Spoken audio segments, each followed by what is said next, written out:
Founded by Bjorn Rebney in 2008, Bellator MMA has produced some of the most talented mixed martial artists the world over. With a track record of nurturing talent from early in their careers right through to world champions. This is Guts and Glory MMA's Top 10 Bellator Fighters, where we bring you our top 10 fighters to compete inside the Bellator cage.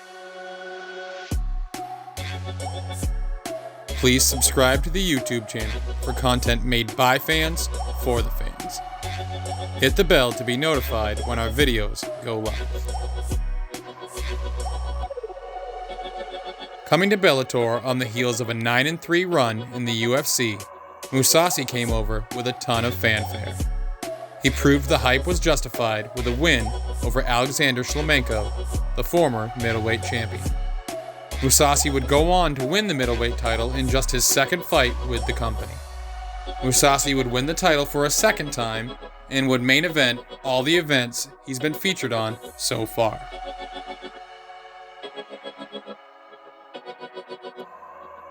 Making his promotional debut in 2010, Curran would make a name for himself quickly by winning the Season 2 lightweight tournament, despite going on to lose to champion Eddie Alvarez. Curran would win his second tournament, this time at 145 pounds, and then go on to capture gold by defeating Joe Warren, making Curran the first fighter to win a tournament in 2 weight classes. He defended the 145-pound title twice before losing it to Daniel Straus. Curran regained the title in the rematch and fought some of the best talent on the Bellator roster.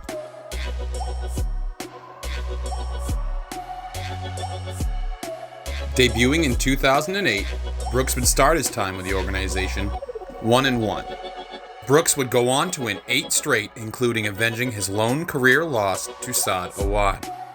After winning the Season 9 lightweight tournament, Ill Will defeated Michael Chandler for the title. He would go on to defend the title 3 times before leaving for the UFC.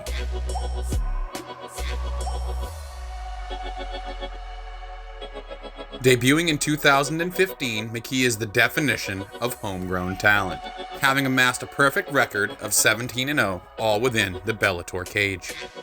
Showing vast improvement between each fight, his ability to finish his opponents is evident by his 6 submissions and 6 knockouts. McKee has made his way to the featherweight tournament finals, with victories over Derek Campos and a 2020 Submission of the Year win over former 135-pound champion Darian Caldwell.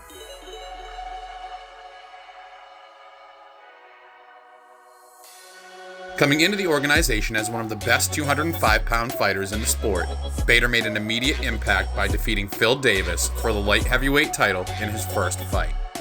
Bader would defend the title just once before joining the heavyweight Grand Prix.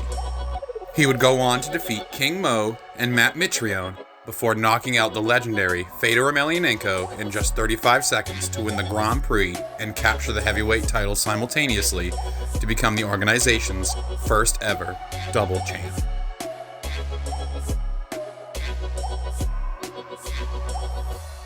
One of the sport's most polarizing figures, Askren helped shape Bellator into what it is today. One of the sport's most dominant grapplers, saw a run with the promotion result in him winning the Season 2 welterweight tournament, as well as the welterweight title in a championship match with Lyman Good. He would defend the belt 5 times with victories over the likes of Jay Haran, Douglas Lima, and Andrei Koreshkov. Askren would amass a perfect 8-0 record before moving on to capture gold in ONE FC.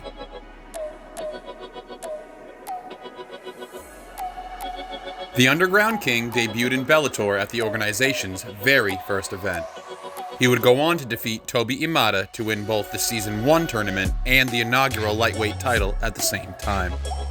Alvarez would go on to defeat Josh Neer, Roger Huerta, and Pat Curran before dropping the belt to Michael Chandler in a Fight of the Year candidate. Picking up wins over Shinya Aoki and Patricio Pitbull would lead Alvarez back to an epic rematch with Chandler, in which he would hand Chandler his first career loss and regain the title. Alvarez would then famously vacate the title before heading to the UFC and capturing gold.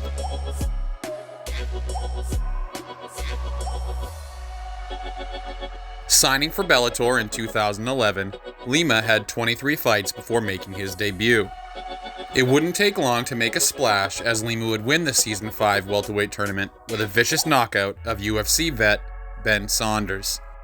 A loss to Ben Askren for the title didn't perturb the Brazilian, who went on to win his second tournament. He would finally capture gold with a win over Rick Hahn before dropping the title to Koreshkov. A win in the $1 million welterweight tournament final saw Lima get retribution once more, this time over the legendary Canadian Rory MacDonald. This would give Lima his third reign as welterweight champion.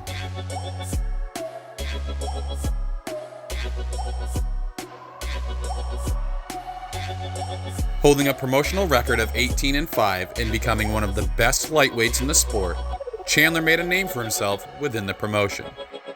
He would win the Bellator Season 4 lightweight tournament and become a 3-time Bellator lightweight champion in the process, having wins over the likes of Eddie Alvarez, Benson Henderson, and Patricio Pitbull, along with holding records for most submissions at lightweight, most stoppage wins, and most wins overall in promotional history, make Chandler a clear runner-up.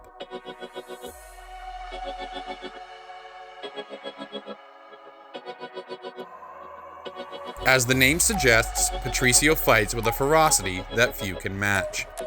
Pitbull would win the Season 4 featherweight tournament after a failed attempt to win Season 2 tournament. A loss to Pat Curran in his first title shot saw Patricio make the adjustments necessary to win the Season 9 tournament and rematch with Curran to capture gold. He would defend that title twice before losing to Daniel Straus. A rematch with Straus would be booked after an injury at 155 pounds would see him regain the title. He would defend the title twice before moving up in weight to challenge and defeat Michael Chandler for the 155-pound belt, making him just the second champ in the promotion's history.